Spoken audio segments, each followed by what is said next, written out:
Hi, this is just a quick video for those of you that I've seen in school this week for the first time in about 6 months. So it's good to see you all again and get back to doing our normal guitar lessons. This week we've been mainly looking at chord changes and building up to what is going to be a chord progression using the chords E minor, G, a D and an A. So some of you will know those chords already from lessons you've done in the past, and others will be learning the chords at the same time. So I'll try and put the chord shapes, the chord diagrams or pictures of me playing those chord shapes so you can see where to put your fingers into this video, so that you can pause the video and try and get your fingers into exactly those shapes. You want to memorize those shapes as quickly as possible. For those of you that have never played the chords before, we would have focused mainly on E minor, just the 2-finger chord we started off with, and the G. And then the main part of the lesson, the rest of the time, we spent looking at how you can get really good at joining those chords together in a musical way so that it sounds like you're playing a song. So we start off with the E minor. We give ourselves a count of 4. That's 1, 2, 3, 4. Strum, 2, 3, 4. And by the time we get to the 1 in bar 2, we should have the G chord ready. So we're only strumming on beat 1 of every bar. Each bar is 4 beats long, but every bar is going to be a new chord. So chord 1 is E minor. You get the 4 count as an intro. Then we do a strum when I say number 1. I'll keep counting. While I'm counting, you're getting your fingers ready to play that G chord. And when I get back to number 1 again, you should be ready to play the G. I'll carry on counting, and when I get to 1, you should be back on E minor, and we're alternating E minor to G, all the way until that chord change is starting to feel really quite simple. So let's give that a quick go. We've got 1, so get your fingers ready on E minor. We've got 1, 2, 3, 4, and E minor. Get ready for G, 3, 4, and strum. E minor, 2, 3, 4, and strum. G, 3, 4, and strum, then finish on an E minor, 3, 4, and E minor. Just like that. So playing just on the first beat of the bar gives us 3 beats to get ready for the next chord, and that should be quite straightforward for nearly all of you. Hopefully you'll be able to get the hang of that quite quickly. So just have a quick look at how you're going to do that chord change for those of you who aren't entirely familiar with these 2 chords. E minor is just the index, the first 2 fingers on your fretting hand, holding down fret number 2 on the A string and the D string. To change to the G chord from that chord shape, this first finger is not going to move. It's just going to stay exactly where it is in the E minor chord. This second finger, however, is going to jump up to the top string, the thickest string, that's the low E string, and it's going to move forward to fret 3. Your first finger might slide across as well, a little bit closer to the fret, and that's completely fine. Once you've got those 2 fingers in the top there, the simplest version of G, you could just play that. But actually, we want the full version of G over time, so this third finger is going to join in as well. That goes on the high E string, so that's the 3rd fret on the thinnest string on the guitar, giving you these 3 fingers in this shape. And then changing back to E minor, that 3rd finger you're just lifting up, and that doesn't need to do anything, that's just staying out of the way. The 2nd finger is going to tuck itself back underneath the 1st finger. To do that, you'll need to slide your 1st finger back towards the head of the guitar, that's this side, a little bit to make room for that finger to fit into fret 2.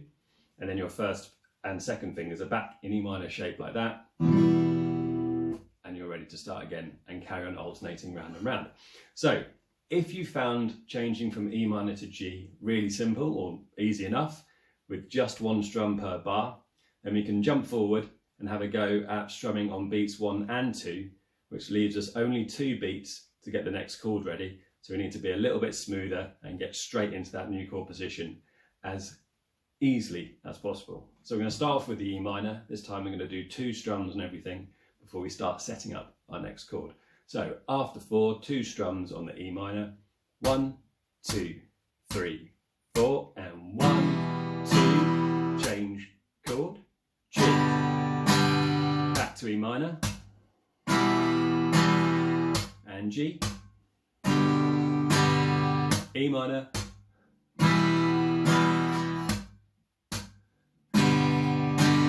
finish on an E minor. Okay, that should still be quite easy.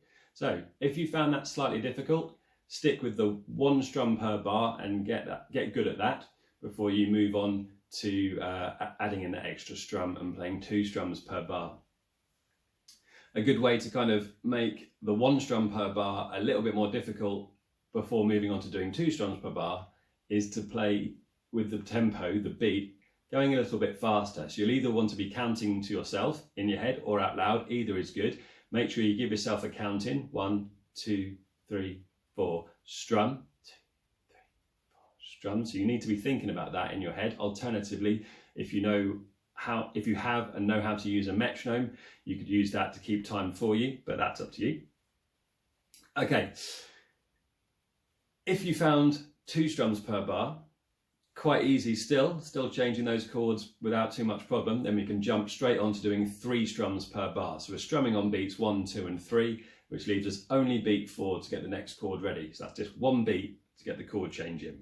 So let's see if we can try 3 strums per bar. So it'll be 1, 2, 3, 4 and 1, 2, 3 and change. 1, 2, 3.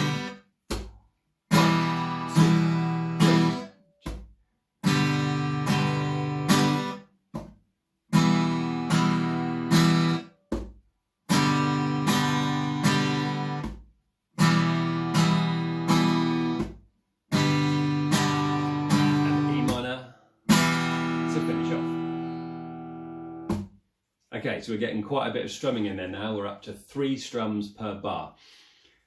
The next step, if you found that still to be quite easy, if you found that difficult, just jump back a bit, stick with the area, stick on the amount of strums that you can do and absolutely nail, and then practice that the most. And then every now and again, push it a little bit, try that extra strum, see if you can get it feels any easier. These changes will happen day to day rather than minute to minute or within the same practice session. So give yourself time for this to develop. Over a week, you should see some real improvements with this kind of practice. Okay, last thing to try. If you found everything straightforward so far, or you've been practicing all week and you've built up to this point, in which case you've made some really good progress, 4 strums per bar. Now there are only 4 beats in the bar, so that doesn't leave us any beats to change chords. So we need to be as smooth as possible, moving our fingers from that E minor to the G chord as easily as we can. So let's try 4 strums per bar and see if we can go around the whole thing 4 times before finishing on 1 big E minor strum. So after 4, 1, 2, 3, 4 and E minor.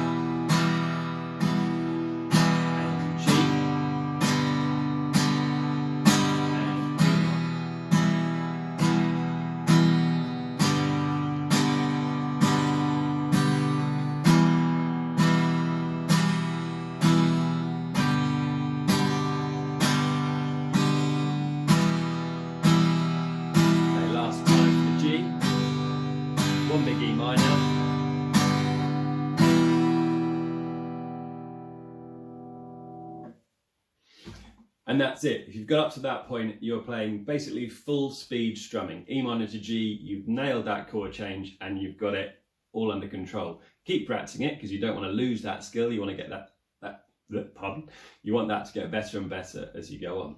So going forward over the next few weeks, we're going to introduce more chords and apply the same kind of process so we can get the same smoothness of chord change from E minor to G to the other chords that we're going to start looking at. So the next chord that comes in the chord progression after G is going to be D. So if you found the E minor G chord change really easy and you got up to 4 strums, you could practice applying that same approach to the G, D. So start off with 1 strum per bar, 1, 2, 3, 4 and 1, and build up 1 at a time until you get to 4 strums per bar. That's G to D. Then we've got an A chord after that.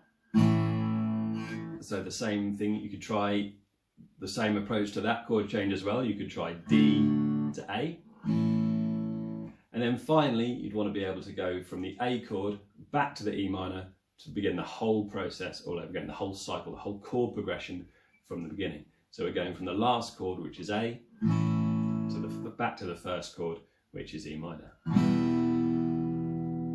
And that would give us a chord progression that once you've practiced every chord progression and got it all up to 4 strums per bar, the whole thing is going to sound like this. 2, 3, 4, and go.